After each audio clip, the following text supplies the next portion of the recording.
దేవుడు,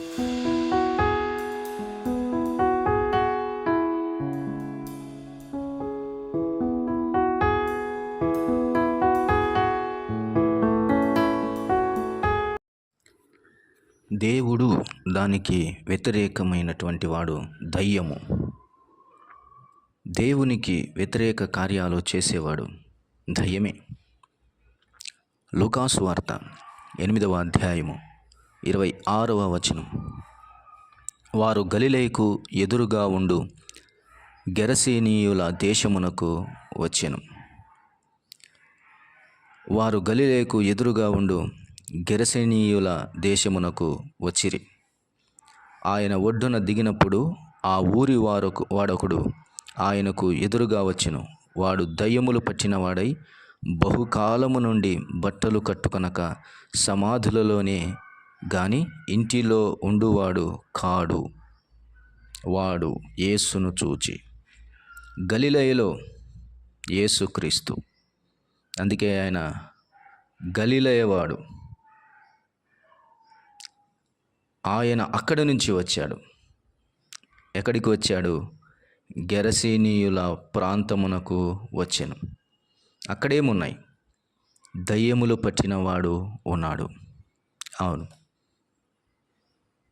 దేవునికి ఎదురుగా వ్యతిరేకముగా ఎప్పుడు నిలుచున్నది దయ్యమే. దయ్యమే. ఆయన అంతకు మునుపు చేసినటువంటి గొప్ప కార్యాలు ఎన్నో ఉన్నప్పటికీ ఇది దయ్యముతో పోరాటం. ఇది నేరుగా గలిలయకు ఎదురుగా ఉండే గెరసేనీయుల దేశం. ఆయన ఒడ్డున దిగినప్పుడు దయ్యము పట్టినవాడు ఎదురుగా వచ్చినట్లు చూస్తూ ఉన్నాం. గెరసేనీయుల దేశమునకు వచ్చినవాడు యేసు. వానిని చూచి యేసు ప్రభువారు అంటున్నటువంటి మాటను చూస్తూ ఉన్నాం. గద్దించిన మాటను చూస్తూ ఉన్నాం. అయితే వాడు యేసును చూసినప్పుడు కలుగుతున్న సందర్భం బహుభీకరమైనది. వాడు యేసును చూచి కేకలు వేసి ఆయన ఎదుట సాగిలపడి, యేసూ, సర్వోన్నతుడైన దేవుని కుమారుడా, నాతో నీకేమి? నన్ను బాధపరచుకోమని నిన్ను వేడుకొనుచున్నాను అని కేకలు వేసి చెప్పాను. దయమైన, దరిద్రుడైన, మనిషి అయినా జంతువైనా యేసు నామమున వంగవలసినది. ప్రతి మోకాలు ఆయన ఎదుట వంగాల్సిందే. దయములు పట్టిన వాడంటున్నాడు, కేకలు వేసి సాగిల పడుతూ ఉన్నాడు, యేసూ, సర్వోన్నతుడైన దేవుని కుమారుడా అంటున్నాడు. నీలో ఉన్న ప్రతి చీకటి అంధకారం ముప్పవాలంటే యేసునొద్దకు ఈడ్చుకొనిరా.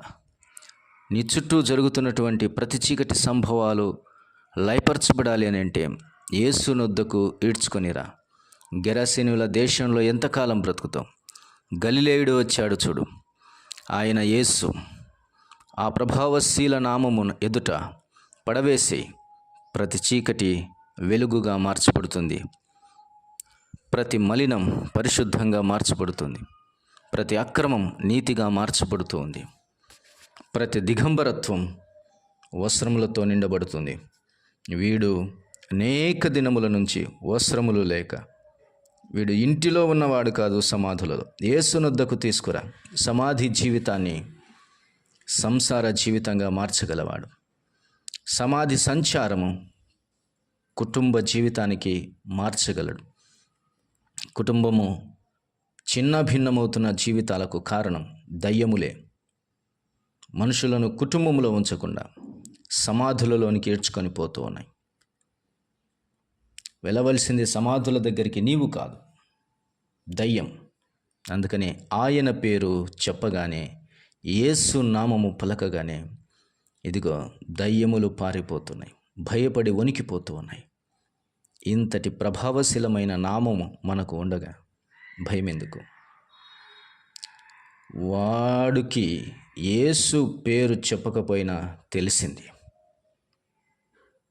ఎందుకంటే యేసు ప్రభువుల వారు తెలుసు, ఆయన భూమి ఆకాశములకు సర్వాధికారి అయిన దేవుడై ఉన్నాడన్న సంగతి దయ్యములకు తెలుసు.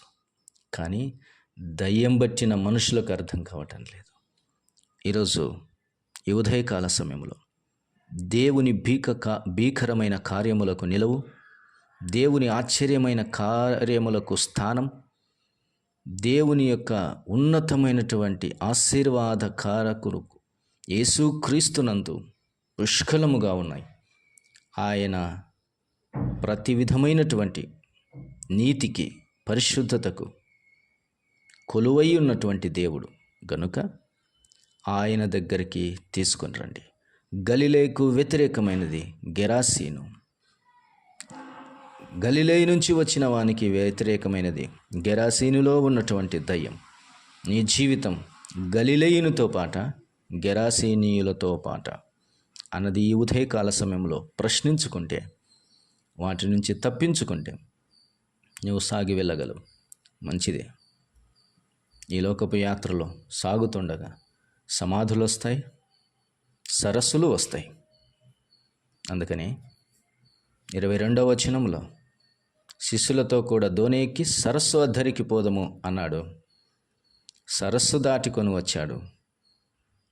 ఇక్కడ చూస్తే సమాధులు కనబడుతున్నాయి. అవును, ప్రభు ప్రయాణంలో అనేకము కనబడుతున్నాయి.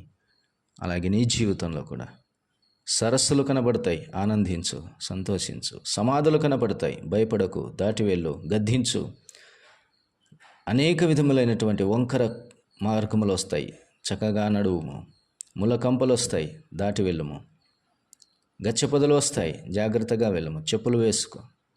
ఎండ వస్తుంది, జాగ్రత్తగా వెళ్ళు. నీడ వస్తుంది, లోబడి బ్రతుకు. అలాగే సముద్రం వస్తుంది, ఆయనతో కూడా నడుచు. కొండలు వస్తాయి, ఆయనతో పాటు ఎక్కు. లోయలు వస్తాయి, ఆయనతో పాటు దిగు. ఆయన అడుగుల్లో అడుగు వేస్తే అంతే చాలు. సమస్త విషయములను ఎదిరించగల సామర్థ్యం ప్రభు మనకిస్తాడు. ఆయన నామం ప్రకటించగా వాని సంఖ్యలు తెగిపోయాయి, బంధకములు తెగిపోయాయి, వానిలో ఉన్న దయ్యములు ప్రపాతమునకు పారిపోయాయి. వాని పేరు సేన ఒకప్పుడు, కానీ ఇప్పుడు వాని పేరు స్వస్థచిత్తుడు. ప్రభు పాదాల దగ్గర కూర్చున్నటువంటి మంచివాడు. ఇంతకుముందు వాని జీవితం దిగంబరత్వం, ఇప్పుడు బట్టలు కట్టుకున్నవాడై కనబడుతున్నాడు. ఒకప్పుడు వాడిని చూసిన వారు వీడు ఇంతే అనుకున్నారు. బాగుపడిన తర్వాత వాడిని చూసిన వారు భయపడ్డారు. కాబట్టి నువ్వంటే లెక్కలేని జీవితానికి లెక్క కలిగేటట్టు చేసేవాడు. నువ్వంటే భయం లేని వారికి భయం కలిగేటట్టు చేసేవాడు.